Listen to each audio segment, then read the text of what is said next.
Okay, talking about biotelemetry today, BEAT on the NASDAQ. It's right in our sweet spot. It's about $1.7 billion market cap with about 200 million in debt, a little over 200 million in debt. So not a big company, but it's actually been really good, very consistent. It's not like a startup by any means, and this is just the kind of thing that we're really good at, this kind of space. I want to get a little bit into what they actually do. So they have these 4 lines of business: BioTel Heart, BioTel Research, BioTel Care, and BioTel Alliance. Now, most of the revenue is in this very first one, the heart, and that's just heart monitoring, arrhythmia monitoring, and heart-related disorders in healthcare settings. So that's their main business. And then they have the next one, that's 85% of their sales, and then 13%, so we're already up to like 98% of their sales in the first 2 business units, and it's the same thing but for drug trials and clinical research.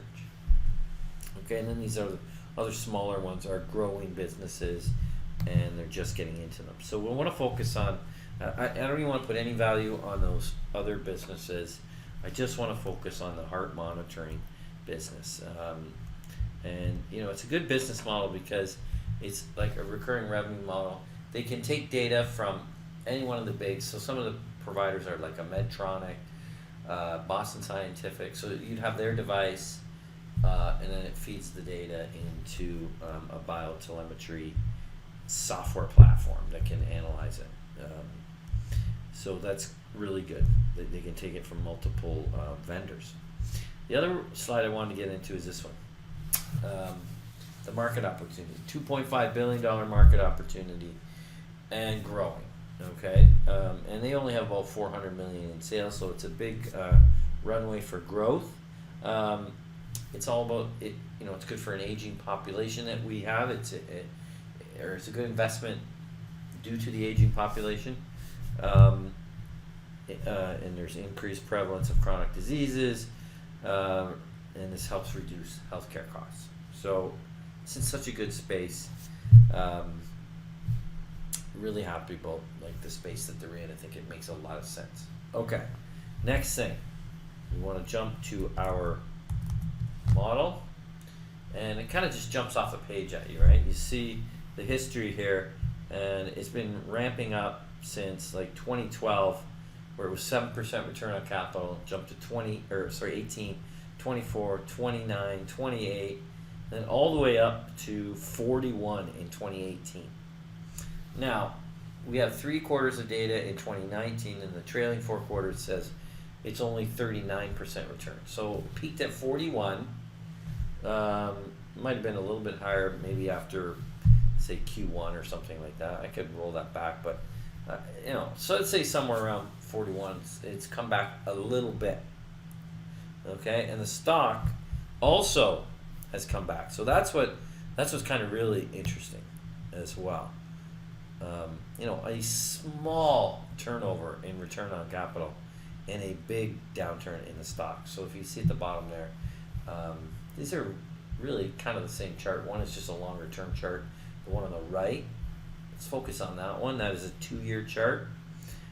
This is more like a 20-year chart here. So this peak and this peak are the same peak, but because of the scale and everything else, it looks a little more.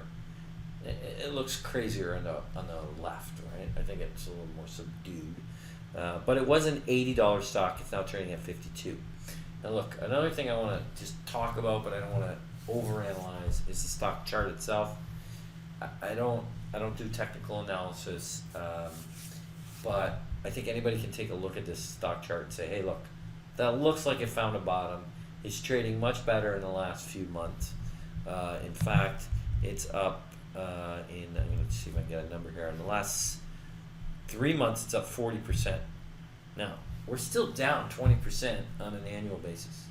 So you got to get out of your head that, you missed a 40% upside, and say it's still nowhere near $80 what it was trading at. And in fact, our valuation is 84. So you got a lot of check marks. First of all, you got a really high quality business, right? Repeat business. It's in biotech. So you got the aging population. Look at all the check marks we got here. We got a stock that is pulled back and is subsequently traded, level to up and stabilized.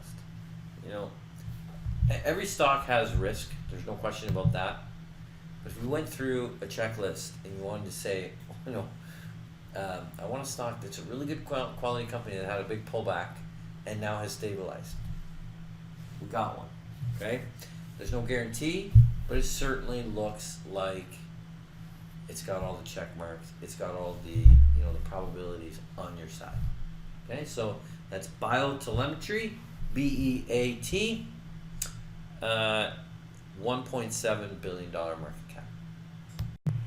Thanks for watching our investment video. If you want to improve your portfolio returns, simply subscribe. Or if you're an investment advisor or retail investor and you want help with your portfolio more directly, we can help you with a managed account and manage each and every trade for you.